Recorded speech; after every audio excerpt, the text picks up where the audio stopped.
Party की नरेंद्र मोदी जी की अमित शाह जी की जी की नरेंद्र कुमार कटिल जी की बसवराज बोम्माई जी की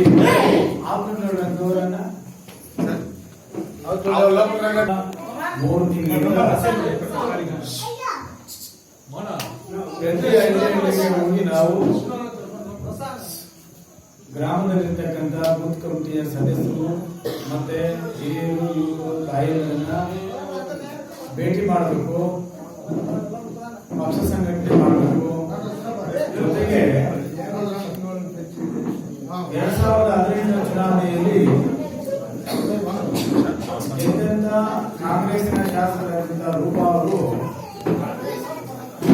ನಮ್ಮ ಕ್ಷೇತ್ರದಲ್ಲಿ ಏನು ಕೆಲಸ ಮಾಡಿಲ್ಲ ಅನ್ನೋದು ಜನಸಾಮಾನ್ಯರಿಗೆ ಮಾಧ್ಯಮಗಳ ಮೂಲಕ ಇವರೆಲ್ಲರೂ ದೂರನ ಹೇಳ್ಕೊಂಡಾದ್ಮೇಲೆ ನಾವು ಗೆದ್ದಂತ ಶಾಸಕರು ಏನೂ ಕೆಲಸ ಕಾರ್ಯಗಳು ಏನೂ ಮಾಡಲಿಲ್ಲ, ಗ್ರಾಮಗಳಿಗೆ ಭೇಟಿ ಕೊಡಲಿಲ್ಲ, ಅವ್ರ ಕಷ್ಟ ಸುಖಗಳನ್ನ ಕೇಳಿಲ್ಲ. ನಮ್ಮ ಹತ್ರ ಬಂದು ಹೇಳ್ಕೊಂಡ್ರೆ ನಾವಾದ್ರೂ ಹೋಗ್ಬೇಕು, ಅವ್ರನ್ನ ಕೇಳಬೇಕು, ಅವ್ರ ಕಷ್ಟ ಏನು, ಅವ್ರ ನೋವುಗಳೇನು, ಅವ್ರಿಗೆ ಏನು ಅನ್ಯಾಯಗಳಾಗಿದೆ, ಯಾವ ರೀತಿ ವಂಚನೆ ಮಾಡಿ ಮೋಸ ಮಾಡಿ ಓಟನ್ನ ತೆಗೆದುಕೊಳ್ಳೋದಂತ ಆಕೆ ಕೊಟ್ಟ ಮಾತನ್ನ ಉಳಿಸ್ಕೊಳ್ಳದೆ ಕೇವಲ ಅಧಿಕಾರಕ್ಕೋಸ್ಕರ ಸುಳ್ಳು ಹೇಳಿ ಓಟ್ ತಗೊಂಡು ಏನು ಮಾಡಿಲ್ಲಲ್ಲ. ಅದಕ್ಕೆ ನಾವು ಹೋಗೋಣ ಜನರ ಬಳಿಗೆ ಅಂತೇಳಿ ನಾವು ಪ್ರತಿ ಹೇಳಿ ಬರ್ತಾ ಇದ್ದೀವಿ. ನಾವು ಈ ಕಾರ್ಯಕ್ರಮ ಪ್ರಾರಂಭ ಮಾಡಿ 3 ತಿಂಗಳಾಗಿದೆ. ಇವತ್ತು ಕನ್ನಂಡೇರಿ ಗ್ರಾಮಕ್ಕೆ ನಾವು ಬಂದಿದ್ದೀವಿ. ತಿಮ್ಮಾಪುರದಲ್ಲೂ ಕೂಡ ಕಾರ್ಯಕ್ರಮ ಮುಗಿಸ್ಕೊಂಡು ನಿಮ್ಮ ಹತ್ರ ಬಂದಿದ್ದೀವಿ. ಒಬ್ಬ ಮಾಜಿ ಶಾಸಕನಾಗಿ ಈ ಕ್ಷೇತ್ರಕ್ಕೆ ನಾನೇನು ಮಾಡಬೇಕು, ನನ್ನ ಕರ್ತವ್ಯ ಏನು, ಪಕ್ಷವನ್ನು ಯಾವ ರೀತಿ ಸಂಘಟನೆ ಮಾಡಬೇಕು.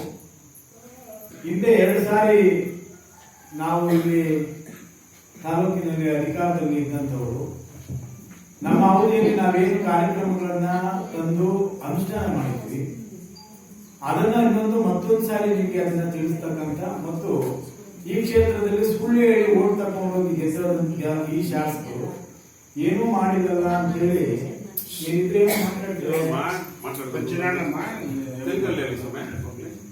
ಅಡಿಕೆ ವಸ್ತು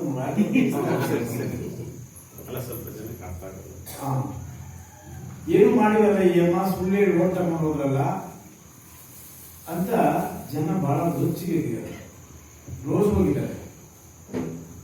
ಮಾಧ್ಯಮ ಸ್ನೇಹಿತರು ಇಲ್ಲೇ ಇದ್ದಾರೆ. ನಾನು ಮಾತಾಡೋದು ಕೂಡ ಅವ್ರು ಗಮನಿಸ್ತಾರೆ, ಆಯಮ್ಮ ಮಾತಾಡೋದು ಕೂಡ ಗಮನಿಸ್ತಾರೆ. ಬಟ್ ನನ್ನ ಹತ್ರ ಮುಕ್ತವಾಗಿ ಮಾಧ್ಯಮ ಸ್ನೇಹಿತರು ಮಾತಾಡ್ತಾರೆ, ಆಯಮ್ಮ ಮುಕ್ತವಾಗಿ ಮಾತಾಡಕ್ಕಾಗಲಿಲ್ಲ. ಕಾರಣ ಅದಕ್ಕೆ ಬೇರೆಗಳು ತುಂಬಾ ಇದ್ದಾವೆ. ಕಾಂಪೌಂಡ್ ಅಲ್ಲೆಲ್ಲ ಕೇಳ್ಕೊಂಡು ಮತ್ತೆ ಅಲ್ಲ ನನ್ನ ಹತ್ರ ಮಾತಾಡಿಸ್ಬೇಕು, ಇವ್ರಿಗೂ ಬೆಳಕಾಗ್ಬಿಡ್ತದೆ, ಎಲ್ಲರೂ ಇದು ಹೋಗ್ಬಿಡ್ತಾರೆ. ನಮ್ದು ರಾತ್ರಿ ಇಲ್ಲ ಆಗಲಿಲ್ಲ, ಫೋನ್ ಮಾಡಿದ ತಕ್ಷಣ ಎತ್ಕೊಂತೀವಿ, ಏನನ್ನ ನಿಮ್ ಸಮಸ್ಯೆ ಏನ್ ಮಾಡ್ಬೇಕು ಹೇಳೋಣ ಅಂತ ಕೇಳ್ತೀವಿ. ಇಂಥ ಒಂದು ಪರಿಸ್ಥಿತಿ KGF ತಾಲೂಕು ಬಂದ್ಬಿಟ್ಟಿದೆಯಲ್ಲ ಅಂತಕ್ಕಂಥ ನೋವು ನಮ್ಗೆಲ್ಲ. ನಾನು ಸೋತಿದ್ದೀನಿ ಅಂತ ನನಗೆ ಭಯ ಪಟ್ಟು ಏನು ಮಾತಾಡ್ತಾ ಇಲ್ಲ. ಯಾರು ಸೋತಿಲ್ಲ ಹೇಳಿ, ಎಂತೆಂಥ ಮಾನವೀಯರು ಸೋತಿಲ್ಲ ರಾಜಕೀಯ ಕ್ಷೇತ್ರದಲ್ಲಿ. ಸೋಲು ಅನ್ನೋದು ಅದನ್ನು ನಾವು ಮುಂದೆ ಗೆಲ್ಲೋದಕ್ಕೆ ಯಾವ ರೀತಿ ಒಂದು ಅಡಿಪಾಯ ಹಾಕೊಳ್ಬೇಕು, ಮತ್ತೆ ನಮ್ಮಲ್ಲಿರ್ತಕ್ಕಂಥ ತಪ್ಪುಗಳನ್ನ ನಾವು ಯಾವ ರೀತಿ ತಿಳ್ಕೊಳ್ಬೇಕು, ಮತ್ತೆ ನಾವು ಜನಸಾಮಾನ್ಯರಿಗೆ ಹತ್ತಿರವಾಗಿ ನಾವು ಹೋಗಿ ಯಾವ ರೀತಿ ಕೆಲಸ ಮಾಡಬೇಕು ಅನ್ನೋದು ತಿಳ್ಕೊಳ್ಳೋಕೆ ಒಂದು ಅವಕಾಶ. ಸೋತಿದ್ದೀವಿ ಅಂದ ತಕ್ಷಣ ನಾವು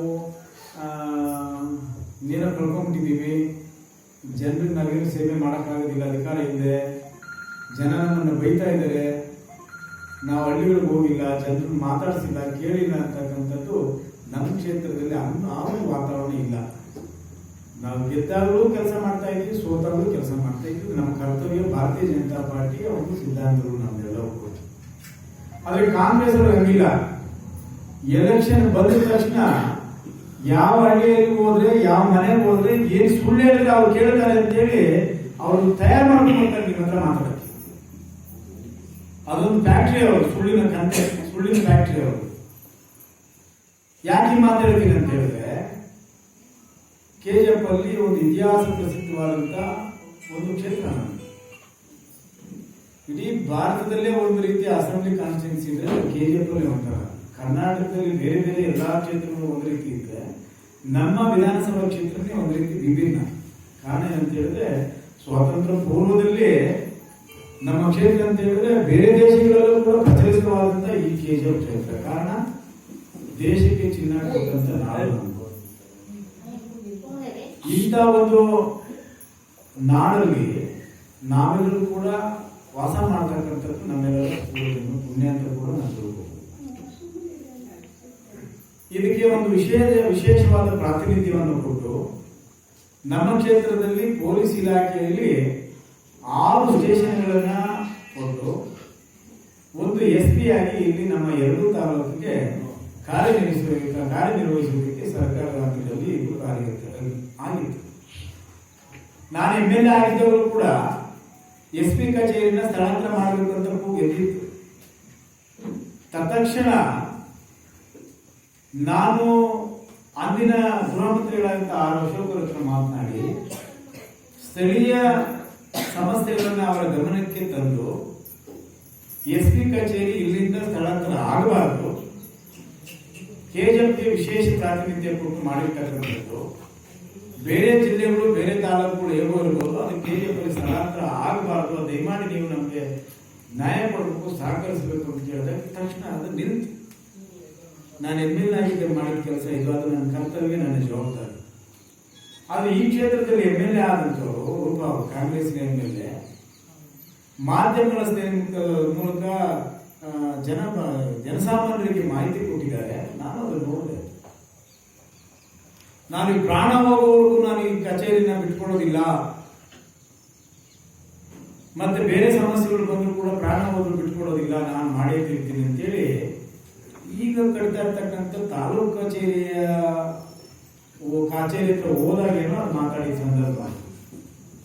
ಜೊತೆಗೆ ಏನ್ ಹೇಳಿದ್ರು, ಮಾನ್ಯ ಮುಖ್ಯಮಂತ್ರಿಗಳು ಮತ್ತೆ ಗೃಹ ಸಚಿವರು ಆ ರೀತಿ ಯಾವುದೂ ಕೂಡ ನಮ್ಮ ಗಮನದಲ್ಲಿಲ್ಲ, ಒಂದು ರೀತಿ ಆ ರೀತಿ ಮಾಡದೇ ಆದ್ರೆ ನಿಮ್ಮನ್ನ ಕೇಳೇ ಮಾಡ್ತೀವಿ, ನಿಮ್ಮ ಗಮನಕ್ಕೆ ತಂದೆ ಮಾಡ್ತೀವಿ, ಇಲ್ಲ ಅಂದ್ರೆ ನಾವು ಮಾಡಕ್ ಹೋಗೋದಿಲ್ಲ ಅನ್ನೋ ಮಾತನ್ನ ಆಯಮ್ಮನೇ ಮಾಧ್ಯಮದ ಮೂಲಕ ಹೇಳಿದ್ರು. ಸಂಪಂಗಿ ಹೇಳಿಲ್ಲ, ಹೇಳಿದ್ರು ರೂಪ. ಇದು ಎಲ್ಲ ನೋಡಿದ್ದಾರೆ. ಇದು ಕಟ್ಟುಕತೆ ಅನ್ನೋಲ್ಲ, ಸುಳ್ಳು ಅಲ್ಲ. ಇವತ್ತು ಹೋರಾಟಗಳು ನಡೀತಾ ಇದೆ, ನಾಳೆ KGF ಬಂದಿದೆ. ಸಂಘ ಸಂಸ್ಥೆಗಳು, ಸಾರ್ವಜನಿಕರು ಎಲ್ಲರೂ ನಾಳೆ ಬಂದ್ ಮಾಡಬೇಕು, ನಮ್ಮಲ್ಲಿರ್ತಕ್ಕಂಥ ಇಲಾಖೆಗಳನ್ನ ಮತ್ತೆ ಕಚೇರಿಗಳನ್ನು ಇಲ್ಲೇ ಉಳಿಸ್ಕೋಬೇಕು ಅಂತೇಳಿ ಹೋರಾಟ. ಅದಕ್ಕೆ ನಮ್ಮ ಸಹಮತನೂ ಇದೆ. ಶಾಂತ ರೀತಿಯ ಹೋರಾಟ, ಅಹಿತಕರ ಘಟನೆಗಳಿಗೆ ನಮ್ಮ ಬೆಂಬಲ ಇಲ್ಲ. ಯಾಕಂತ ಹೇಳಿದ್ರೆ ಈ ದೇಶಕ್ಕೆ ಸ್ವಾತಂತ್ರ್ಯ ಬಂದಿದ್ದು ಹೋರಾಟದಿಂದಲೇ. ಅದಕ್ಕೆ ನಮ್ಮ ಕ್ಷೇತ್ರದ ಪರವಾಗಿ ಏನೇ ಕೆಲಸ ಕಾರ್ಯಗಳು ತರಬೇಕಂದ್ರೂ ಕೂಡ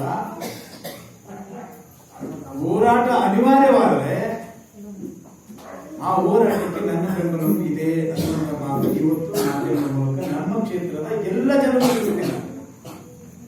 ಅಂದ್ರೆ ನೀವು ಯಾವುದೋ ದಿಕ್ಕು ತೆಗೆದುಕೊಂಡು ಹೋಗಿ ಅದಕ್ಕೆ ಬೇರೆ BJP ಬೈಯಂತದ್ದು, ಮುಖ್ಯಮಂತ್ರಿಗಳು ಬೈಯೋದು, ಪ್ರಧಾನಮಂತ್ರಿಗಳು ಬೈಕೊಂಡು ನೀವು ಹೋರಾಟ ಮಾಡೋದಾದ್ರೆ ನಾವು ನಿಮಗೆ ಬೆಂಬಲ ಕೊಡೋದಿಲ್ಲ.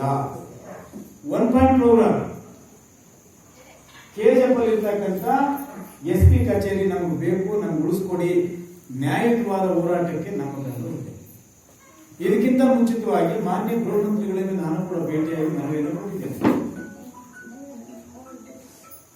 ಮನವಿಯನ್ನು ಕೊಟ್ಟು ಇಲ್ಲಿರ್ತಕ್ಕಂಥ ಪರಿಸ್ಥಿತಿಗಳನ್ನ ಅವರಿಗೆ ಗಮನಕ್ಕೆ ತಂದು ಅವರಿಗೆ ಅರ್ಥ ಆಗುತ್ತೆ ಹೇಳಿದ್ದಾರೆ. ನೀವು ಗಾಂಧಿ ಸರ್ಕಾರದಲ್ಲಿ ಧರಣಿ ಕೂತ್ಕೊಂಡು ಬೆಳಗ್ಗೆ ಉಪ್ಪಿನ ಸತ್ಯಾಗ್ರಹ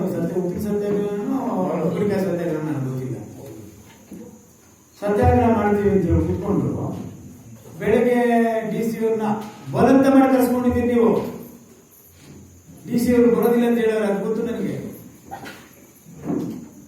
ಕನಿಷ್ಠ ಯಾರಾದ್ರೂ ಬಂದು ಮನೆ ತಗೊಂಡ್ಬಿಡಪ್ಪ ಎದ್ದುವ ನಂತರ ಮನಸ್ಥಿತಿ ಬಂದ್ಬಿಟ್ಟಿದ್ರಿ ನೀವು. ಅವರು ಈ ರೀತಿ ಸುಳ್ಳು ಹೇಳೋದು, ಜನರನ್ನು ಯಾಮಾರಿಸೋದು, ಬಣ್ಣ ಬಳಿಕೊಂಡು ರಾಜಕೀಯ ಅವತಾರಗಳಾಡೋದು ಇದೆಲ್ಲ ಬಿಟ್ಬಿಡ್ಬೇಕು. ಕ್ಷೇತ್ರ ಶಾಸಕರು ಅಸೆಂಬ್ಲಿಯಲ್ಲಿ ಕೂತ್ಕೊಂಡು ಮಾತಾಡೋದಕ್ಕೆ ನಿಮಗೆ ಹಕ್ಕಿರೋದು ಯಾರಿಗೆ? ಇವಾಗ ಶಾಸಕರಿರ್ತಾನೆ, ಅದು ಯಾವುದೇ ಪಕ್ಷ ಶಾಸಕರಾಗಿರ್ಲಿ. ವಿಧಾನಸಭೆಯಲ್ಲಿ ಕುರಿತು ಮಾನ್ಯ ವಿಧಾನಸಭೆಯ ಅಧ್ಯಕ್ಷರ ಮೂಲಕ ಸಂಬಂಧಪಟ್ಟ ಸಚಿವರುಗಳಲ್ಲಿ ಕ್ಷೇತ್ರದ ಸಮಸ್ಯೆಗಳನ್ನ ಗಮನ ಸೆಳೆಯುವ ಮೂಲಕ ಮಾತನಾಡಿ ನೀವು ಅಲ್ಲಿ ಕ್ಷೇತ್ರದ ಭದ್ರತೆಗೆ ಸಮಸ್ಯೆಗಳಿಗೆ ಪರಿಹಾರ ಹುಡುಕುವಂತ ಜಾಗ ಹೋಗಬೇಕು ಮಾತಾಡತಕ್ಕಂಥ ಅವಕಾಶ ನಿಮಗೆ ಸಿಕ್ಕಿದೆ. ನೀವು ಮಾಡಬೇಕು ಬೇಡ? ನೀವು ಯಾಕೆ ಅಸೆಂಬ್ಲಿಯಲ್ಲಿ ಮಾತಾಡಿಲ್ಲ? ರಾಜ್ಯದಲ್ಲಿ ಬೇರೆ ಬೇರೆ ಸಮಸ್ಯೆಗಳ ಬಗ್ಗೆ ನೀವು ಕುತ್ಕೊಂಡು ವಿರಾವೇಶದಲ್ಲಿ ಮಾತಾಡ್ತೀವಿ. ಮಾತಾಡಬಾರ್ದು ಅಂತ ನಾನು ಹೇಳಲ್ಲ. ಜೊತೆಗೆ ನಿಮ್ಮನ್ನು ಗೆಲ್ಲಿಸಿದಂತ ಈ ಮತದಾರ ಋಣ ತೀರಿಸೋದಕ್ಕೆ ಕುತ್ಕೊಂಡು ಮಾತಾಡ್ಬೇಕಲ್ಲ. ಇವತ್ತು 248 ಜನ ಕಾರ್ಮಿಕರು ಕೆಲಸ ಮಾಡ್ತಕ್ಕಂಥ ಕುಟುಂಬಗಳು, 40 ಜನ ಅಲ್ಲಿರ್ತಕ್ಕಂಥ ಅಧಿಕಾರಿ ವರ್ಗ, ಇವರಿಷ್ಟು ಕುಟುಂಬಗಳು ಇವತ್ತು ಅವರು ಹೋರಾಟ ಮಾಡಂತ ಪರಿಸ್ಥಿತಿಗೆ ಬಂದ್ಬಿಟ್ಟಿದೆ. ಕಾರಣ ಏನಂತ ಹೇಳಿದ್ರೆ ಅವರ ಮಕ್ಕಳನ್ನ ಇಲ್ಲಿ ಸ್ಕೂಲ್ಗೆ ಸೇರಿರ್ತಾರೆ, ಮತ್ತೆ ಬೇರೆ ಬೇರೆ ಕೆಲಸಕ್ಕೆ ಸೇರಿರ್ತಾರೆ. ಇದರ ಮಧ್ಯದಲ್ಲಿ ಬೇರೆ ಕಡೆ ಸ್ಥಳಾಂತರ ಆದ್ರೆ ಅವರ ವಿದ್ಯಾಭ್ಯಾಸಕ್ಕೆ ಮತ್ತೆ ಅವರ ಬದುಕಿಗೆ ಇದೊಂದು ತೊಂದರೆ ಆಗ್ತಕ್ಕಂಥ ವಾತಾವರಣ ನಿರ್ಮಾಣ ಆಗಿದೆ. ಅದಾಗಬಾರದು, ಇಲ್ಲೇ ಉಳಿಬೇಕು ಅಂತೇಳಿ ಎಲ್ಲರೂ ಹೋರಾಟ ಒಂದು ರೀತಿ ಆದ್ರೆ ನಿಮ್ದು ನಾಟಕದ ಹೋರಾಟ ಬಣ್ಣ ರಾತ್ರಿ ಎಲ್ಲ ರಾಮಾಯಣ ಮಾಡ್ಬೇಕು ಅಂತೇಳಿ ರಾಮನ ಇದು ನೀವೇ ರಾಮನ ಪಾತ್ರ ಮಾಡೋದು, ಲಕ್ಷ್ಮಣ ಪಾತ್ರ ಮಾಡೋದು, ಒಂದು ರೀತಿ ವಿಶ್ವ ಕೆಂಪು ಕಲರ್ ಹಾಕ್ತಾರೆ. ಹನುಮಂತ ಆಂಜನೇಯ ಸ್ವಾಮಿನೂ ಕೂಡ ನೀತಿ ಬಣ್ಣ ಅಂತ ಅದನ್ನೇ ಮಾಡ್ತಾರೆ ಪಾತ್ರ. ನೀವು ಯಾವ ಪಾತ್ರ ಮಾಡಿದ್ರಮ್ಮ ಮೊನ್ನೆ ಗಾಂಧಿ ಸರ್ಕಾರ? ನಿಮ್ಗೆ ಯಾವ ಪಾತ್ರ ಹೇಳ್ಬೇಕಲ್ಲ. ನೀವು ಇಲ್ಲಿ ಪಾತ್ರ ಮಾಡೋದು ಬಿಟ್ಟು ಇಲ್ಲಿ ಸುಳ್ಳು ಹೇಳ್ಕೊಂಡು ಬಣ್ಣದ ಮಾತ್ರ ಮಾತಾಡೋದು ಬಿಟ್ಟು ಅಸೆಂಬ್ಲಿలో ಮಾತಾಡಿ. ಚೀಫ್ ಸೆಕ್ರೆಟರಿ ಹೋಗಿ ಪತ್ರ ಕೊಟ್ರಿ, ಯಾವ ಕಾರಣಕ್ಕೂ ಸ್ಥಳಾಂತರ ಮಾಡಲ್ಲ ಅಂತ ಅವ್ರು ಹೇಳಿದ್ರೆ ಅಂತ ನೀವೇ ಪ್ರೆಸ್ ಮೀಟ್ ಮಾಡಿದ್ರಿ. ನಗರಸಭೆ ಸದಸ್ಯರುಗಳನ್ನ ಕೆಲವು ಮುಖಂಡರು ಕರ್ಕೊಂಡು ಹೋಗಿದ್ರಿ. ವಿಧಾನಸೌಧದ ಮುಂದೆ ಫೋಟೋ ಸೆಷನ್ ಆಯ್ತು. ಇದು ಎಲ್ಲ ಫೋಟೋಗಳು ಇಟ್ಕೊಂಡು ವಾಟ್ಸ್ಆಪ್ ಅಲ್ಲಿ ಸೋಷಿಯಲ್ ಮೀಡಿಯಾದ ಹರಿದಾಡಿದ್ವಿ. ಸಮಸ್ಯೆ ಬಗೆಹರಿತಾ? ನಿಮ್ ಕೆಲಸ ಏನು? ನಿನ್ನೆ ಡಿಸಿಸಿ ಬ್ಯಾಂಕ್ ವಿಷಯದಲ್ಲಿ ಡಾಕ್ಟರ್ ಸುಧಾಕರ್ ಅವರು ಆರೋಗ್ಯ ಮಂತ್ರಿ, ಅವ್ರ ವಿರುದ್ಧ ಹೋಗಿ ಚಿಕ್ಕಬಳ್ಳಾಪುರದಲ್ಲಿ ಮೀಟಿಂಗ್ ನೀವು ಪತ್ರಿಕಾಗೋಷ್ಠಿಗೆ ಹೋಗಿ ಕೂತ್ಕೊಂತೀರಿ. 2ನೇವರು 3ನೇವರು ಕೂತಿದ್ರಿ ಅಲ್ಲಿ. ಡಾಕ್ಟರ್ ಸುಧಾಕರ್ ಅವರು ಮಂತ್ರಿಗಳ ವಿರುದ್ಧ ನೀವು ಪ್ರೆಸ್ ಮೀಟ್ ಮಾಡೋದಕ್ಕೆ ಚಿಕ್ಕಬಳ್ಳಾಪುರಕ್ಕೆ ಹೋಗಿದ್ದೀರಿ. ಅದೇ ಹೋರಾಟನ ಪ್ರೆಸ್ ಮೀಟ್ ಮಾಡೋಕ್ಕೋ ಹೋರಾಟ ಮಾಡೋಕ್ಕೋ ಮಾನ್ಯ ಮುಖ್ಯಮಂತ್ರಿಗಳ ಹತ್ರ ಹೋಗಿ ಮಾತಾಡಬಹುದಾಗಿತ್ತಲ್ಲ ನೀವು, ಇಲ್ಲಿನ ಜನರನ್ನ ಕರ್ಕೊಂಡೋಗಿ. ಈಗ ಯಾರ್ಯಾರು ನಿಮ್ ಜೊತೆ ಕೂತಿದ್ರಲ್ಲ ವೇದಿಕೆ ಪ್ರೆಸ್ ಮೀಟ್ ಅಲ್ಲಿ ಚಿಕ್ಕಬಳ್ಳಾಪುರದಲ್ಲಿ, ಅವ್ರನ್ನಾದ್ರೂ ಕರ್ಕೊಂಡೋಗಿ ಮುಖ್ಯಮಂತ್ರಿಗಳ ಹತ್ರ ಮಾತಾಡಬಹುದಾಗಿತ್ತಲ್ಲ. ಮಾತಾಡ್ರ? ಇಲ್ಲಿ ಕೂತಿದ್ದಾರೆ ನಮ್ಮ ಹೆಣ್ಮಕ್ಳು ಎಲ್ಲ, ನಮ್ಮ ಸಹೋದರಿಯರು. ಇಲ್ಲಿ ಯಾರ್ಯಾರು ಸಾಲ ತಗೊಂಡಿದ್ರು ನನಗೆ ಗೊತ್ತಿಲ್ಲ. 2018 మీరు రూపాయి ఎలక్షన్కి వచ్చినప్పుడు దేవస్థానం దగ్గర వచ్చి ఆకు పసుపు కుంకుమ తలకు పువ్వు ముడిసి ఒడిలో దుడ్డేసి దేవస్థానం ప్రమాణం చేసుకొని ఈ లోను నేను ఇచ్చేది నేను గెలిస్తే మన్నా చేస్తానని ఓటు తీసుకొని పోయినా లేదా? చెప్పాలి కదా లేదా? ఎవరు తీసుకోవాలి? ఎవరు తీసుకోవాలి లోను? రూపంలో ఇచ్చినప్పుడు గెలిచినాక కింటే పొందలేదు నాకు ఓటు నాకు చెప్పిన లేదా? చెప్పండి. ಒಳ್ಳೇದೇ, ಮಂಚಿದೆ ನೋಡಿ. ಅವತ್ತೇ ಬುದ್ಧಿವಂತರಾಗ್ಬಿಟ್ಟಿದ್ರೆ ಇದ್ದೀರ ಹೆಣ್ಮಕ್ಳು. ಆಮೇಲೆ ಕರ್ನಾಟಕದಲ್ಲಿ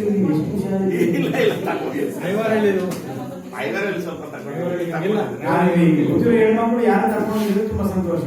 ನಿಮ್ಗೆ ಹೇಳ್ತೀನಿ ನೋಡ್ರಿ, ಬೇರೆ ಊರುಗಳಲ್ಲಿ ಹೆಣ್ಮಕ್ಳನ್ನ ಕರೆದು ನಾನು ಓಟ್ ಹಾಕಿ ನಾನು ಗೆದ್ದ ಮೇಲೆ ಈ ಮನ್ನಾ ಮಾಡಿದೆ ಅಂತ ಹೇಳಿದೆ ಅಮ್ಮ. ನಾನು ಪ್ರತಿ ಹಳ್ಳಿಯಲ್ಲಿ ಹೋದಾಗ ಹೆಣ್ಮಕ್ಳು ಇದನ್ನೇ ಹೇಳ್ತಾರೆ, ನಾನು ಯಾರು ಹೇಳ್ಕೊಟ್ಟಿಲ್ಲ. ಆಮೇಲೆ ಕೂತಿರೋರು ಯಾರು ಲೋನ್ ತಗೊಂಡ್ರೆ ನನಗೇನು ಗೊತ್ತಿಲ್ಲ, ಎಲ್ಲ ಅವರೇ ಹೇಳ್ತಾರೆ. ನೀವು ಯಾವ ಮಾಡಿಸಿ ಮನ್ನಾ ಮಾಡ್ತೀನಿ ಅಂತ ಓಟ್ ತಗೊಂಡು ಹೋದವರು ಮನ್ನಾನು ಮಾಡಲಿಲ್ಲ. ಪೊಲೀಸರು ಬಿಟ್ಟರೆ ಅಧಿಕಾರಿಗಳನ್ನು ಬಿಟ್ಟು ಹಣ ವಸೂಲಿ ಮಾಡ್ತಾ ಇದ್ದಾರೆ. ನಿಮ್ ದೊಡ್ಡ ಸಾಧನೆ ಇದು. ನಿಮ್ಮ ಅವಧಿಯಲ್ಲಿ ನೀವು 3 ವರ್ಷ ಆಯ್ತು ಈ ಕ್ಷೇತ್ರಕ್ಕೆ MLA ಆಗಿ. ಯಾವ್ಯಾವ ಕಚೇರಿಗಳು ಸ್ಥಳಾಂತರ ಆಯ್ತು ಹೇಳಿ ಲೆಕ್ಕ? ಒಂದ ಎರಡ? ನೀವು ಈ ಕ್ಷೇತ್ರಕ್ಕೆ ಗೆದ್ದು ಕಾಲಿಟ್ಟ ತಕ್ಷಣನೇ ಒಂದೊಂದು ಆಫೀಸ್ ಎಲ್ಲ ಖಾಲಿ ಆಗ್ತಾ ಇದೆ, ಎಲ್ಲ ಖಾಲಿ ಆಗ್ತಾ ಇದೆ. ಏನ್ ನಿಮ್ ಹೋರಾಟ? ಜನ ನಿಮ್ಗೆ ಓಟ್ ಹಾಕಿ ಗೆಲ್ಸಿದ್ದು ಇದಕ್ಕೇನಾ? ಬಿಜೆಪಿ ಮೇಲೆ ಬೈಯೋದು ಗೂಬೆ ಕೊಡಿಸೋದಲ್ಲ ಕೆಲಸ. ನಿಮ್ಮ ಶಕ್ತಿ ಸಾಮರ್ಥ್ಯ ನೀವು ಪ್ರದರ್ಶನ ಮಾಡಿ. ಚಿಕ್ಕಬಳ್ಳಾಪುರದಲ್ಲಿ ಹೋಗಿ ನಮ್ಮ ಪಕ್ಷದ ಮಂತ್ರಿಗಳ ವಿರುದ್ಧ ನೀವು ಅಲ್ಲಿ ಪ್ರೆಸ್ ಮೀಟ್ ಮಾಡ್ತೀರಿ. ನೀವೇನು ತಪ್ಪು ಮಾಡಿಲ್ಲ. DCC ಬ್ಯಾಂಕ್ ಅಲ್ಲಿ 7 ಸ್ಟಾರ್ ಅಲ್ಲಿ ನೀವು ಬಂಗಾರಪೇಟೆ 7 ಸ್ಟಾರ್ ಎಷ್ಟು ಕೋಟಿ ದುಡ್ಡು ಕೊಟ್ಟಿದ್ದೀರಿ? ಒಂದೇ ಕುಟುಂಬದಲ್ಲಿ 11 ಜನ 12 ಜನ ನೀವು ರಿಜಿಸ್ಟರ್ ಸೊಸೈಟಿ ಮಾಡಿಕೊಂಡು 11 ಕೋಟಿ ಸಾಲ ತಗೊಂಡಿದ್ದೀರಿ. RBI ರೂಲಲ್ಲಿ ಇದ್ರು RBI ರೂಲ್ ಪ್ರಕಾರ ನೀವು ಕೆಲಸನೇ ಮಾಡಲಿಲ್ಲ. ಒಂದು ಸಂಘ ರಿಜಿಸ್ಟರ್ ಮಾಡಿ ಲೋನ್ ತಗೋಬೇಕಂದ್ರೆ 6 ತಿಂಗಳ ಟ್ರಾನ್ಸಾಕ್ಷನ್ ಆಗ್ಬೋದು. ನಿಮ್ಮ ಟ್ರಾನ್ಸಾಕ್ಷನ್ ಎಷ್ಟಾಗುತ್ತೆ ಅದ್ರ ಆಧಾರದ ಮೇಲೆ ಅವ್ರು ಲೋನ್ ಕೊಡ್ತಾರೆ. ಹಂಗಿಲ್ಲ, ನೀವು ಇವತ್ತು ರಿಜಿಸ್ಟರ್ ಮಾಡಿದ್ರೆ ಸಾಕು ನಾಳೆ ಬೆಳಗ್ಗೆ ದುಡ್ಡು. ಏನಮ್ಮ 10 ನಿಮಿಷ ಉಳ್ಕೊಂಡ ಯಾರ ಅದ ಜ್ಞಾಪಕ 24 ಇನ್ಸ್ಟ್ರಕ್ಷನ್ಸ್.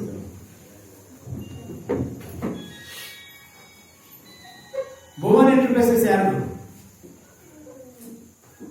ಸಿಗರೇಟ್ ಮಾಡೋ ಒಂದು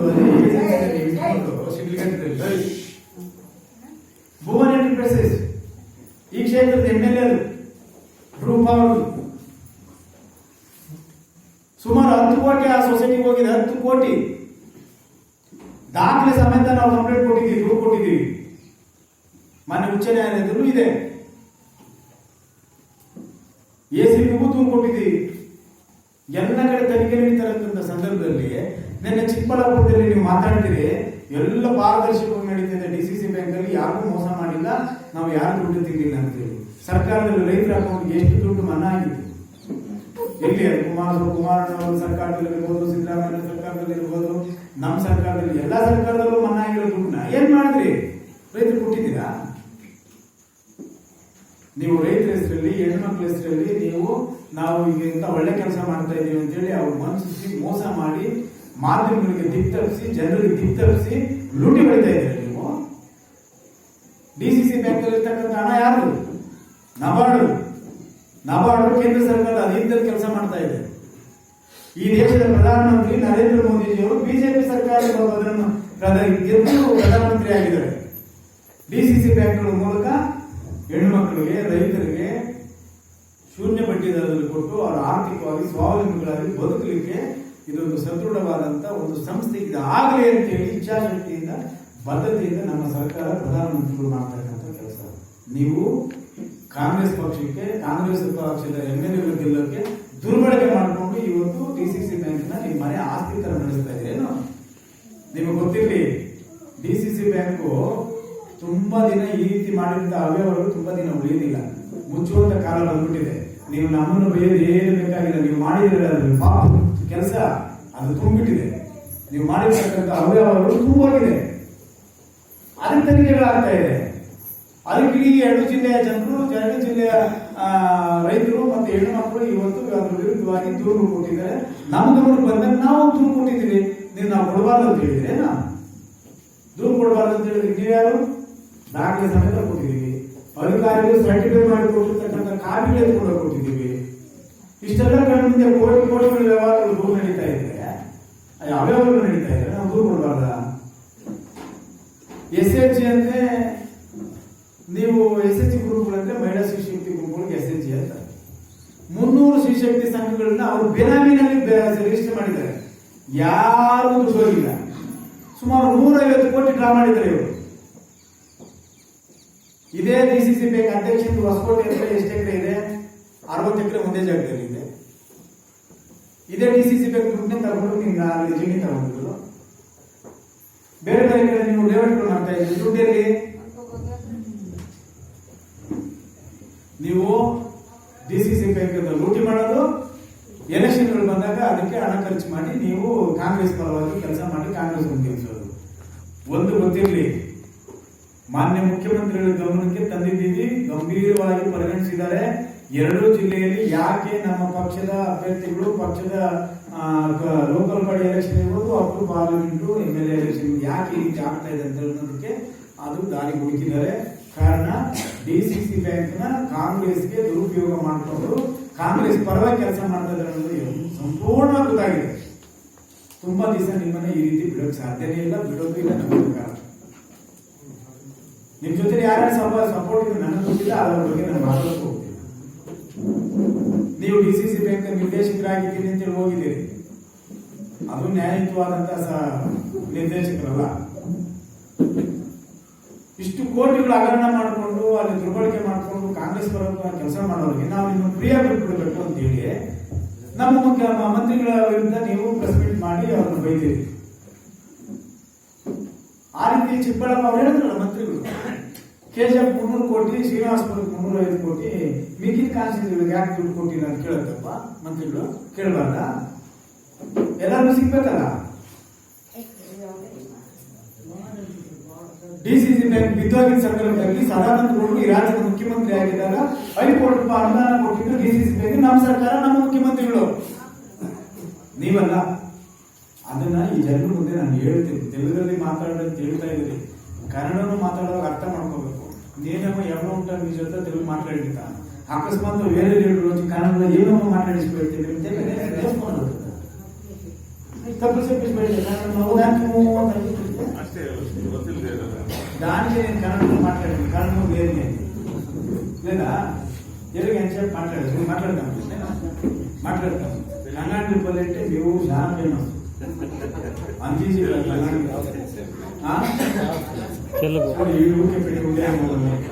ఊరికి ఉండే విషయాలు కన్నప్పన్న ఈ ఊరికి వాళ్ళు అదంతా ఉండేవాళ్ళు, గంగాపూర్లు వీళ్ళంతా ఊరు ఈ ఊరికి శ్రీరామన్న అప్పుడు డ్యూటీలో ఉండే, పాపం డ్యూటీలో ఉంటేనే కూడా వాళ్ళ ఆడవాళ్ళు వాళ్ళ ఫ్యామిలీ అందరూ ఇంట్లో వాళ్ళందరూ చాలా పోరాటం చేసి ఈ జాగ్రత్తలు పెట్టుకునేది.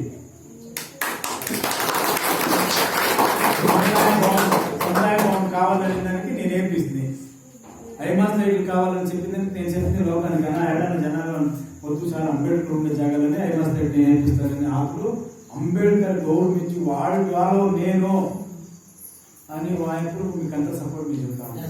కూడా మాకు సపోర్ట్ చేస్తారు స్టార్టింగ్.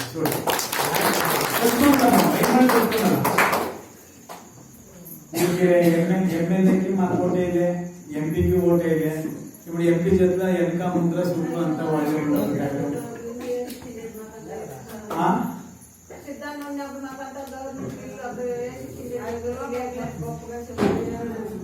దానికి అక్కడ ఉన్నంతా మనం తెలుసుకోలేదు.